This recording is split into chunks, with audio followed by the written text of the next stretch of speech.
가끔은 정말 잊고 싶은 끔찍한 비극을 겪고 나서야 가장 중요한 교훈을 얻게 되는 것 같아요. 오늘 저희는 어떤 한 사건의 실품, 그 자체를 넘어서 그 실패가 어떻게 만들어졌는지 그 구조를 한번 깊숙이 들여다보려고 합니다. 최근에 있었던 아리셀 공장 화재 사건, 다들 기억하시죠? 이런 일들은 그냥 스쳐 지나가는 뉴스가 아니잖아요. 수많은 사람들이 희생된 우리 사회에 남은 정말 깊은 상처죠. 그럼 우리는 이 아픈 경험을 통해 도대체 뭘 배워야 하는 걸까요? 보통 이런 사고가 터지면 우리는 본능적으로 제일 먼저 뭘 찾죠? 바로 누구 잘못인가 하는 거죠. 그래서 휴먼 에러, 그러니까 사람의 실수 때문이다, 이런 꼬리표가 딱 붙어버려요. 근데 과연 그게 전부일까요? 정말 그렇게 간단한 문제일까요? 자, 그래서 오늘 우리가 함께 파헤쳐볼 내용들입니다. 휴먼 에러라는 그 편리한 답 뒤에 숨어있는 것들부터 시작해서요. 사고가 만들어지는 숨겨진 구조, 또 실수에도 종류가 있다는 것, 그리고 유명한 스위스 치즈 모델까지. 결국엔 사람을 탓하는 게 아니라 시스템을 바꿔야 한다는 결론, 그리고 가장 강력한 방어벽인 문화에 대해서도 이야기 나눠볼게요.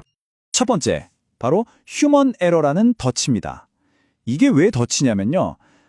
그 사람 실수 때문이구나 하고 딱 결론 내버리면 너무 쉽거든요. 근데 그렇게 한 사람 탓하고 끝나버리면 진짜 근본적인 문제는 그대로 남아버리는 거죠. 해결이 안 돼요. 이게 진짜 핵심인데요. 현장에 있던 누군가의 실수는요, 사실 사고의 원인이 아니에요. 그보다는 시스템 전체에 이미 퍼져 있던 병의 증상에 가깝다는 겁니다.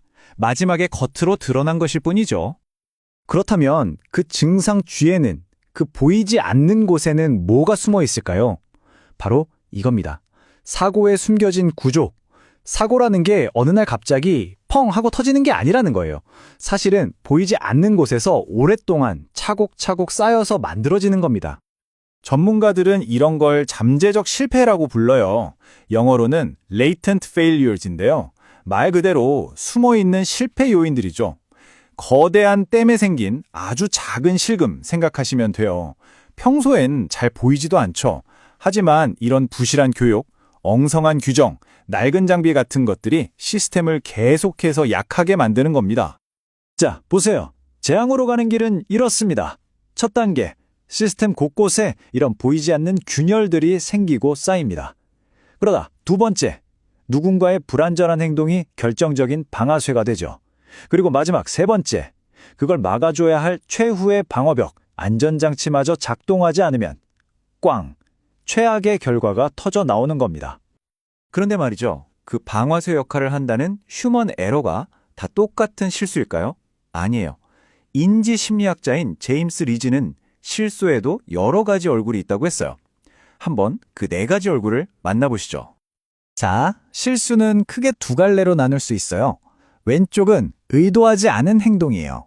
말 그대로 그렇게 할 생각이 전혀 없었는데 나도 모르게 해버린 거죠. 오른쪽은 의도한 행동인데 이건 행동 자체는 내 뜻대로 했지만 애초에 그 계획이나 판단이 틀렸던 경우를 말해요. 의도하지 않은 행동 중에 첫 번째는 슬립, 우리말로는 행위착오라고 해요. 이건 머리랑 손이 따로 노는 거예요. 예를 들어 키보드 치다가 오타 내는 거? 완벽한 슬립이죠. 뭘 눌러야 할지는 아는데 손가락이 딴 데로 가는 거잖아요. 두 번째, 의도하지 않은 실수는 랩스, 바로 망각입니다. 이건 머릿속에서 잠깐 먼나가 지워지는 거예요. 예를 들면 라면 끓이려고 물 올려놓고 까맣게 잊어버리는 거. 그런 게 바로 랩스입니다. 해야 할 일을 깜빡한 거죠. 자, 이제 의도한 행동으로 넘어가서 세 번째는 미스테이크, 즉 착각입니다. 이건 앞에 두 개랑은 결이 달라요. 슬립이나 랩스는 어떻게 할지를 실수한 거라면 미스테이크는 무엇을 할지부터 잘못 생각한 거예요. 계획 자체가 틀린 거죠. 비상 상황에서 매뉴얼을 완전히 잘못 해석하는 것처럼요. 그리고 마지막 네 번째는 위반입니다. violation. 이건 앞에 세 가지랑은 정말 근본적으로 달라요. 이건 실수가 아니에요. 규칙이 있다는 걸 알면서, 그러면 안 된다는 걸 알면서도 일부러 안 지키는 거니까요. 시간 없으니까, 이게 더 편하니까 같은 이유로요. 자, 그럼 지금까지 이야기한 이 복잡한 과정들, 잠재적 실패, 네 종류의 에러, 이걸 한눈에 보여주는 정말 기가 막힌 모델이 하나 있습니다. 들어보셨을 수도 있어요. 바로 스위스 치즈 모델입니다. 이 모델은 우리의 안전 시스템을 구멍 뚫린 스위스 치즈 여러 장이 겹쳐 있는 모습으로 설명해요. 치즈 한 장 한 장이 안전 절차, 감독, 장비 같은 방어벽인 셈이죠. 그리고 치즈에 뚫린 구멍들, 이게 바로 아까 말한 잠재적 실패, 시스템의 약점들이에요. 평소에는 이 방어벽들이 어찌어찌 위험을 막아내요.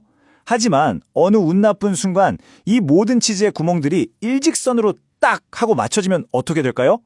위험 요소가 아무런 방해 없이 그대로 쑥 통과해서 결국 사고가 터지는 겁니다.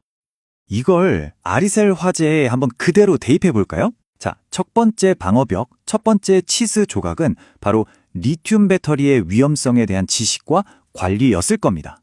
그런데 여기에 구멍이 있었어요. 열폭주라는 리튬 배터리만의 무서운 위험성을 과소평가했다는 치명적인 구멍이었죠. 그 다음 치즈 조각, 즉 두 번째 방어벽은 작업자 안전교육이었습니다. 여기에도 구멍이 뻥 뚫려 있었죠. 특히 말이 잘 통하지 않는 외국인 노동자들에 대한 교육은 너무나도 부족했다는 점. 이게 두 번째 구멍이었어요. 그리고 마지막 방어벽이 되어졌어야 할 비상 대피 계획. 이 마지막 치즈 조각마저도 탈출 경로가 불분명하고 부족했다는 치명적인 구멍에 뚫려버렸습니다. 결국 이 모든 구멍들이 일직선으로 정렬되면서 막을 수 있었을지도 모를 위험이 최악의 참사로 번지고 만 거죠. 자, 그럼 이제 어떻게 해야 할까요? 여기서 정말 중요한 생각의 전환이 필요합니다. 사람은 완벽하지 않아요. 누구나 실수를 할 수밖에 없죠. 그렇다면 개인의 실수를 찾아내서 비난하는 데 에너지를 쓸 게 아니라 누가 실수를 하더라도 큰 사고로 이어지지 않게 막아주는 튼튼한 시스템을 만드는 데 집중해야 한다는 겁니다. 그럼 그 튼튼한 시스템을 어떻게 만드냐? 크게 두 가지 전략이 있어요. 첫째는 예방 전략입니다. 아예 실수가 나올 환경을 줄여버리는 거죠. 절차를 아주 간단하게 만들거나 충분히 훈련시키는 식으로요. 둘째는 허용 전략이에요. 이건 실수는 나올 수 있다고 인정하고 들어가는 겁니다. 대신 실수가 나와도 피해가 커지지 않게 예를 들어 2중, 3중의 안전장치를 달거나 문제가 생기면 자동으로 멈추는 시스템을 만드는 거죠. 하지만 이런 모든 기술적인 방법, 절차적인 개선보다 더 중요하고 더 근본적인 그야말로 궁극의 방어벽이 있습니다. 그게 뭘까요? 바로 그 조직의 문화입니다. 진짜 안전한 사회, 진짜 안전한 일터는요, 그저 빼곡한 규칙만으로 만들어지지 않습니다. 현장에서 매일 위험을 마주하는 사람들의 아주 작은 목소리 하나하나에 귀를 기울이는 것, 문제가 터지기 전에 먼저 잠재적인 위험을 찾아내서 시스템을 계속 더 좋게 고쳐나가는 것, 안전은 그 무엇과도 바꿀 수 없는 최우선 가치라는 생각이 모두의 마음속에 당연하게 자리 잡는 것, 바로 그런 문화에서 진정한 안전이 시작되는 겁니다. 이제 이 이야기를 들으신 여러분은 앞으로 어떤 사고 소식에서 휴먼 에러라는 단어를 마주했을 때 아마 다른 질문을 던지게 되실 겁니다. 더 이상 대체 누가 그런 실수를 했어?가 아니라 도대체 어떤 시스템이길래 그 작은 실수가 이토록 큰 비극이 되도록 내버려뒀는가 하고 말이죠. 그 질문의 차이가 우리 사회를 더 안전한 곳으로 만드는 첫걸음이 될 겁니다.